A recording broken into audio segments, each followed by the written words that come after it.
класстарга волейбол уюштурабыз.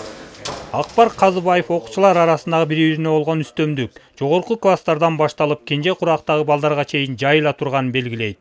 Ал бул терс көрүнүштү жогорку класстын балдары өздөрү колго алып, азайса боло турганын айтты.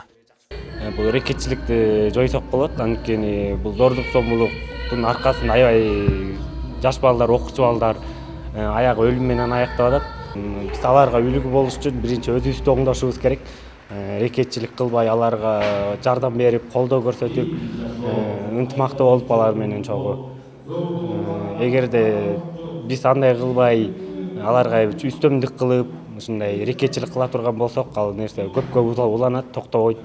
Билим берүү мекемелеринин кызматкерлери кылмыштуулукту алдын алуу багытында түрдүү иш-чараларды өткөргөнүнө карабастан окуучулар арасында зордук зомбулук азайбай келет. Бул жагдайда артуу тармагынын өкүлдөрү айрым ата-энелер тарабынан балдарына үйдөн көзөмөлдүн жоктугу, тарбиянын жетиштүү берилбегендигинен балдар арасында кылмыштуулук катталып жаткандыгы менен түшүндүрүшүүдө.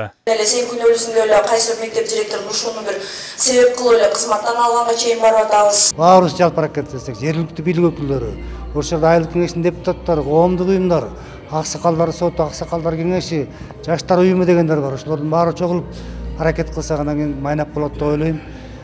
Анан кийин ата-энелер боюнча. Мисалы үчүн мектепте bir günde bir 4-5 ile saat болот, 24 сааттын ичинде. Калган 17-18 саат үйүндө болуп атпайбы? Ошо үйүндө ата-энелер жакшылап көзөмөлдөп, кечкисин, түнкүсүн үйдөн чыгарбай, такай көзөмөлдөп турса, азаят деп ойлойм. Нарын облусунда 60 миңден ашуун окуучу мектептерде билим алат. Алар менен иштеген инспекторлордун саны жетишсиз. Андыктан алар кылмыштуулуктун алдын алууда түшүндүрүү иштерин жүргүзүү менен гана чектелишет. Ошондой эле тентектик кылып, каттоого алынган балдар менен иш алып барышат. Ушул 2 айдын ичинде лидер, рекетчиликке каршылык деген ыкчам иш-чараларды өткөрүп келебиз. Бизде учетто турган ар бир окуучу боюнча биздин ошол жаш өспүрүмдөр менен иштөө инспекциянын кызматкерлери күнүгө ошол сабакка келип кетишин текшерип, катышын текшерип, ошондой эле эч кандай баягы мыйзам бузуушка барган жокпу.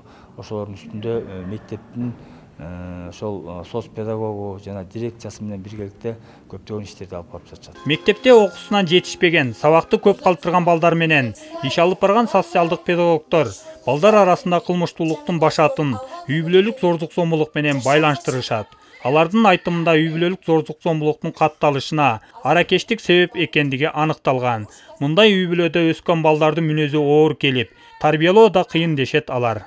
Негизи биз анализдеп караганда үймө үй кыдырып, соцпедагогдор айрыкча кыдырып, ушундай иштерди жүргүзөбүз. Анан ошонун негизинде көбүнчө ушул кылмыштуулукка, зордук зомбулукка жанагындай үйүнөн зордук көргөн, үйүнөн зомбулук көргөн, ата-энеси миграцияда жүргөн балдар катышып атышканы аныктап атабыз да.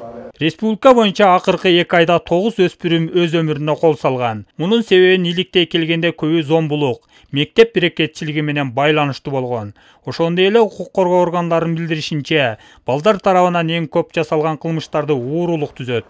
Аталган форумда дал ушул маселелерге жол бербөө үчүн тарбия иштерин күчөтүү керектиги белгиленди. Максат Абдурахманов, Бексултан Жолдошбеков, Нарын жаңылыктары.